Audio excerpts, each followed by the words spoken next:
We're standing in southeastern corner of Fairfax County in a little place called Mason Neck, Virginia. Well, George Mason owned most of the property around here. And when you go back and read some of his readings, he had fisheries there, and he talks about the wildlife that was here on Mason Neck. Our number one mission when we opened the park was to conserve and interpret the natural and historical resources here in this part of the county. It's not unusual to see eagles here in this part of the country, but it was back in the late 60s. The eagles were once on the endangered species list. This group of citizen conservationists came together and saw the importance and the beauty of the nature here on Mason Neck. They wanted to conserve that and not to develop it.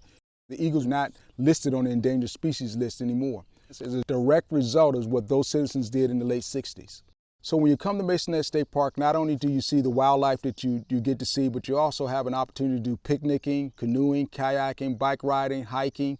We have approximately 9 miles of trails in the park. You got to stop in our visitor center and see some of our interpretive programs, whether it's a pond life program, it's an owl prowl, or whether it's setting up a scope and showing a young person or an adult what it looks like to see an eagle in its natural habitat, to see an eagle scoop down from the trees and to go into the bay and scoop up a fish. That's an impressive sight. Those things that kids and adults don't often get to see. And those things are routine happening here in Mason Neck, and that's what some of our interpreters literally point out.